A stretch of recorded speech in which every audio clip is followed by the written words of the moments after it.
tonight is Genevieve Frank, Administrative Director and City Clerk, St. Louis County. It's good to be here. Yeah, well, welcome. Thank you.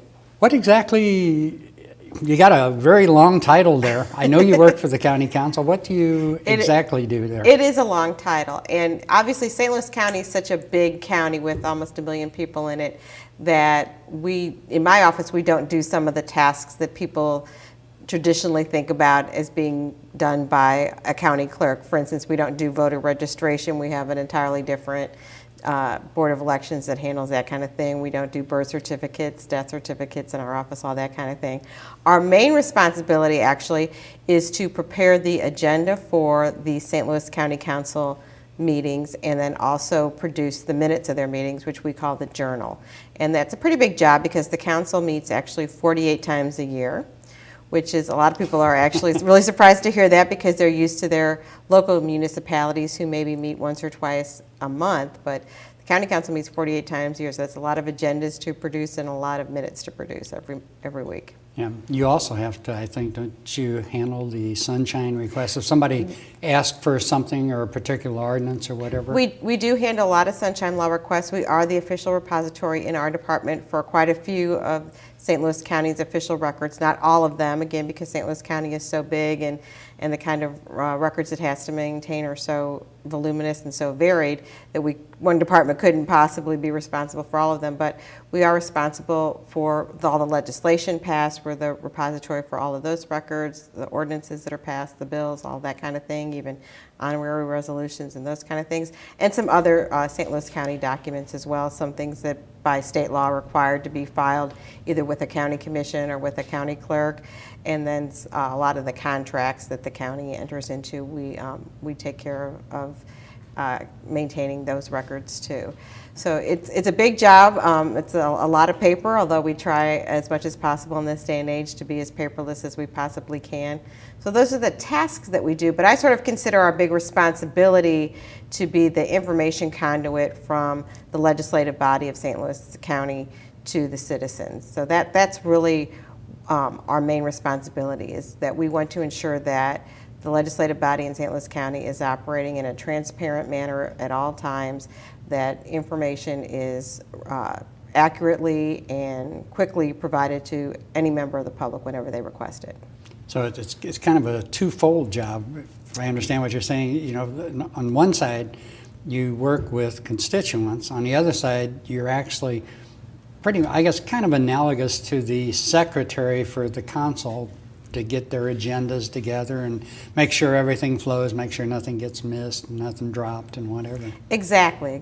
And my main responsibility is I'm, managing both of those sets of tasks. So we're, on the one hand, we're managing, the staff that are the points of contact for citizens in St. Louis County, for the constituents, and that includes obviously individuals, but also people who operate businesses in St. Louis County. So that's sort of that day-to-day operation, is fielding calls from those people, helping those people get information that they need about all kinds of different county departments and programs and activities, and also obviously answer their questions about all the legislative activity that's going on.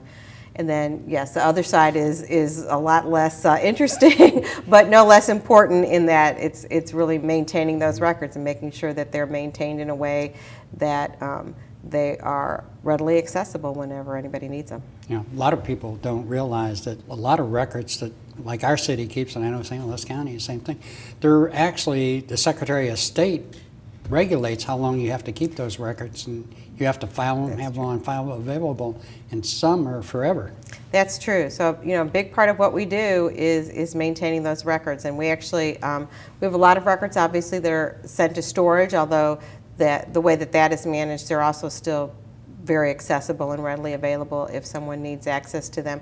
But we have a lot of records, and a lot of very old records that we actually keep on site in our department. So legislation, ordinances, going way back. So we have a lot of old paper in our department, and we're very careful with it. What's the oldest ordinance that you ever messed with that you can remember, or do you remember, just to kind of give the viewer? I've actually had some requests for some that are from like the early 20th century, so that's Oh the my oldest gosh. I've dealt with. Yeah. Yeah, it's amazing that the paper's still there. We you have know, a lot sometimes. of dotted delicate paper, but we have a a vault that is somewhat climate controlled, and so we do what we can to protect those old papers. Can you kind of take me through the process of, let's say I ask for a stop sign to be put in a particular place, and it goes through the county department, and the department approves it, and it goes to the council. What happens then? Take me through what happens when it goes to the council. Well, the way it gets to the council is after the Highways and Traffic Department has looked at it, and they have the department there sends on a request basically to the county executive, recommending to the county executive that the county executive ask the county council to pass the appropriate legislation to make that happen. So the first time you'll see that on the council's agenda is it will be in the form of a letter from the county executive asking the council to amend the ordinances to include, that stop sign at whatever intersection it is. And that'll usually have attached to it the letter from Highways and Traffic that explains why that's a good idea to have that stop sign there. So then the letter is directed to the council member who represents that district, and then the council member from that district can decide whether or not to request legislation, meaning that they ask the county councilor to draft a bill that will allow for a stop sign at that intersection. And then once that bill has been prepared and drafted by the county councilor, they send it to our office, and then the council member will introduce it. And then the next week it will go on the perfection order of business, and it will it'll be called up again, and the council member can move to perfect that bill, and then it will go on to the final passage order of business, and then it will get finally passed, and then if it's finally passed by the council, which it takes council members, there's 7 council members, so it takes a simple majority to pass an ordinance like that. So if it passes, then it goes up to the county executive for the county executive signature, and once the county executive signs off on it, then it goes into effect 15 days later, and then Highways and Traffic can go put the stop sign up. So I got my stop sign then, right? So- Of course, during that legislative process, that's a pretty simple bill and simple request usually, but during that legislative process, for any number of bills, any number of things can happen. People can hold bills for a certain amount of time. So generally it takes 3 weeks to pass an ordinance, but it doesn't always happen that way. Sometimes the council wants to study an issue more. Sometimes they want to have committee meetings about an issue or public hearings about an issue, so it may take longer than that 3-week period. But usually it's 3 weeks from the time a bill is introduced until the time that the council passes it. What happens if something along the way happens and they don't want to pass it?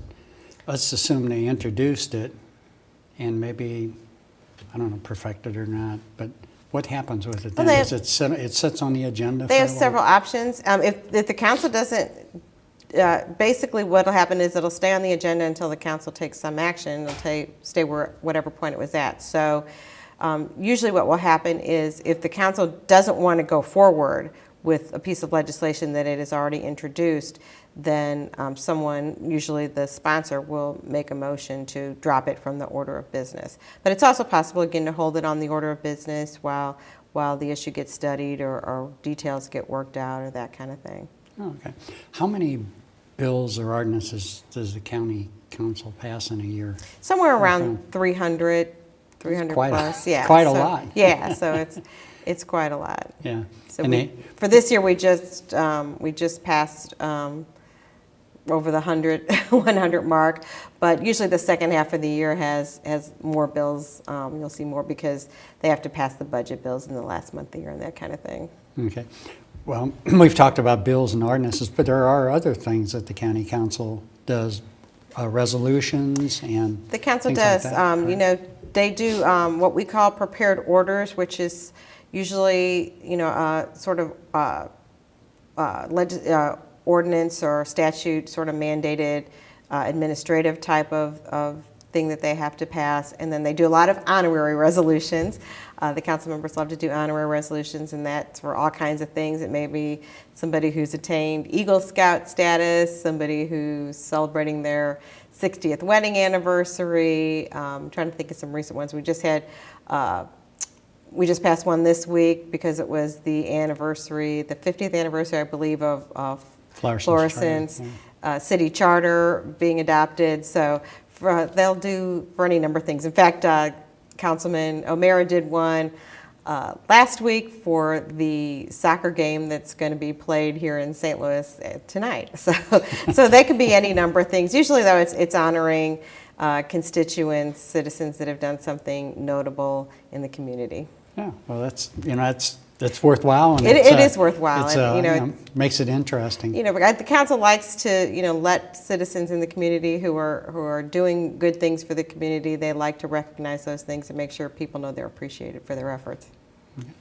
Let's change directions here for a second, and I'm going to ask you a question I ask everybody that sits here. Okay. Where'd you go to high school? I went to Rosati Kane High School, which is a small Catholic girls' high school in the Central West End in St. Louis City. And you went. What is your educational background? I'm a lawyer, so my undergraduate degree is from Washington University, and my law degree is also from Washington University. Very good. And how long have you been the county administrative director? I was sworn in with some of the new council members, or actually started with some of the new council members when they were sworn in on January 1st, 2007. Oh, okay. So got quite a bit, of experience on it. Yeah, I've been there for a while. I enjoy it. I love working with the council members, love working with the people in the office, love working with all the other county departments. A lot of times people that work in government get a bad rap, and citizens, I think, don't always understand how dedicated most government employees are, and people really, I think, in the county really strive to do a really good job for citizens. They take a lot of pride in their work, and they really take serving the public very seriously. Yeah, it is a difficult job a lot of times, but it is very fulfilling, and it is a very interesting. It is. I think the best days are when I think a constituent calls with some kind of problem or question or an issue, and we're able to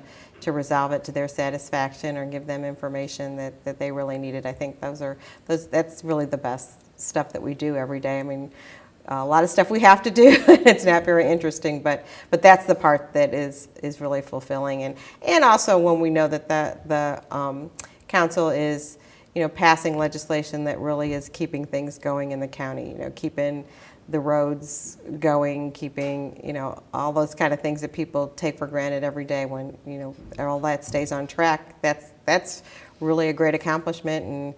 And, hopefully, the less you hear about that kind of thing, the better, because it means everything's working the way that it should. And as large as the county is,